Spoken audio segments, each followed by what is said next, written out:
2024 August 3rd. Daily Bread Passage. Ezekiel chapter 3 verse 4 to 27. Key verse. Verse 17. Title: A Watchman for Israel. He then said to me, Son of man, go now to the people of Israel and speak my words to them. You are not being sent to a people of obscure speech and strange language, but to the people of Israel. Not to many peoples of obscure speech and strange language, whose words you cannot understand. Surely if I had sent you to them, they would have listened to you. But the people of Israel are not willing to listen to you because they are not willing to listen to me, for all the Israelites are hardened and obstinate. But I will make you as unyielding and hardened as they are. I will make your forehead like the hardest stone, harder than flint. Do not be afraid of them or terrified by them, though they are a rebellious people. And he said to me, Son of man, listen carefully and take to heart all the words I speak to you. Go now to your people in exile and speak to them. Say to them, This is what the Sovereign Lord says, whether they listen or fail to listen. Then the Spirit lifted me up, and I heard behind me a loud rumbling sound as the glory of the Lord rose from the place where it was standing. It was the sound of the wings of the living creatures brushing against each other and the sound of the wheels beside them, a loud rumbling sound. The Spirit then lifted me up and took me away, and I went in bitterness and in the anger of my spirit, with the strong hand of the Lord on me. I came to the exiles who lived at Tel Aviv near the Kibar River. And there, where they were living, I sat among them for 7 days, deeply distressed. At the end of 7 days the word of the Lord came to me. Son of man, I have made you a watchman for the people of Israel, so hear the word I speak and give them warning from me. When I say to a wicked person, You will surely die, and you do not warn them or speak out to dissuade them from their evil ways in order to save their life, that wicked person will die for their sin, and I will hold you accountable for their blood.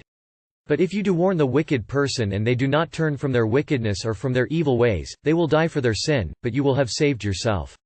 Again, when a righteous person turns from their righteousness and does evil, and I put a stumbling block before them, they will die. Since you did not warn them, they will die for their sin. The righteous things that person did will not be remembered, and I will hold you accountable for their blood. But if you do warn the righteous person not to sin and they do not sin, they will surely live because they took warning, and you will have saved yourself. The hand of the Lord was on me there, and he said to me, Get up and go out to the plain, and there I will speak to you. So I got up and went out to the plain. And the glory of the Lord was standing there, like the glory I had seen by the Kibar River, and I fell face down. Then the Spirit came into me and raised me to my feet. He spoke to me and said, Go, shut yourself inside your house. And you, son of man, they will tie with ropes, you will be bound so that you cannot go out among the people. I will make your tongue stick to the roof of your mouth so that you will be silent and unable to rebuke them, for they are a rebellious people. But when I speak to you, I will open your mouth and you shall say to them, This is what the Sovereign Lord says, Whoever will listen let them listen, and whoever will refuse let them refuse, for they are a rebellious people. God again told Ezekiel that his mission to speak God's words would be difficult. Ironically, God's own people would be more resistant to God's words than the foreigners. But God would make Ezekiel spiritually tough enough to take on his task, making his forehead hard like flint. It means he would not be daunted by opposition. At first, God did not have Ezekiel say anything. He just had him live among the exiles and become deeply distressed as he saw his people's sin. Then Ezekiel could better understand the mission God was giving him, which is to be a watchman for Israel. A spiritual watchman keeps a lookout for sin, to warn God's people about the temptation of sin that can creep stealthily into their lives. God made Ezekiel personally responsible for warning his people when he saw them falling into sin. Through prayerfully living among his people, Ezekiel could deeply understand their sin problems.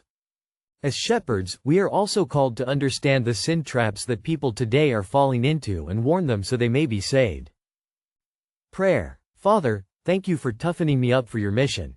Make me a watchman for this generation with spiritual insight. One word. A watchman who warns about sin.